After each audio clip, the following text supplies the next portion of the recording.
Well, 2023 was another year of extremes in Arkansas weather. We saw winter storms, we saw hailstorms, and we also saw some devastating tornadoes. I ranked the top 7 weather events of 2023, and number 7 on my list was the severe weather and heavy rain event of January 2nd and 3rd. You may remember a tornado hit Jessieville High School on that day. It was rated EF1, and there was video of that tornado crossing the football field. It was only on the ground for a little bit, but downed quite a few trees and power lines. Just after that, a heavy rain event unfolded in east and southeast Arkansas, which resulted in numerous road closures and some really severe flooding across Arkansas County, including DeWitt. Up next is number 6, the ice storm of January 30th and February 3rd.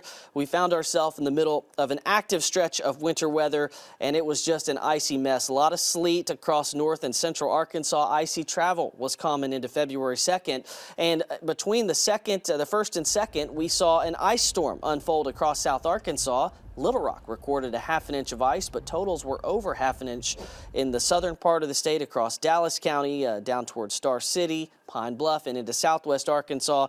This resulted in numerous trees and power lines being down, and over 80,000 people lost power during that ice storm that unfolded in the early part of February. Number 5, it's another winter weather event, the big snowstorm on January 24th and 25th. You may remember central Arkansas mostly missed out on this event, but North Arkansas came up big. Mount Magazine received over 16 inches of snow, and a large part of North Arkansas saw 8 to 12 inches of snow. Travel became extremely difficult, with Highway 65 becoming nearly impassable for a time.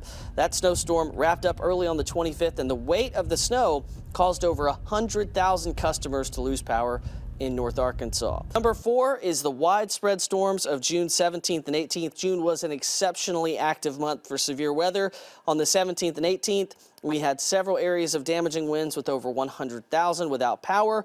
We also had a couple of rare, strong tornadoes. One EF2 tornado tracked through Logan County, doing quite a bit of damage, and another one tracked through Union County. We had not had 2 EF2 tornadoes in June on the same day since 1979. Number 3, staying in June, the destructive hailstorms of June 11th through 14th.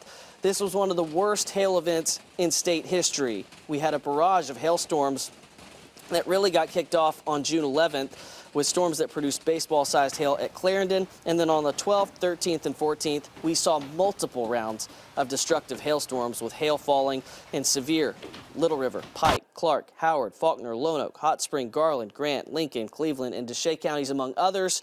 Those counties saw hail that was larger than baseball-sized. We received numerous pictures and video of baseball to softball-sized hail, and a lot of this happened in Garland County, which was hit especially hard. Number 2 is the widespread severe storms of June 25th and 26th. By the time we got to June 25th, we had dealt with so much severe weather, and we had a big wind event late on the 25th and into the 26th. We had hail at first with this event, but it transitioned to wind as it entered the metro area, where we saw 70 to 80 mile per hour winds. The Little Rock Airport had a 69 mile per hour wind gust.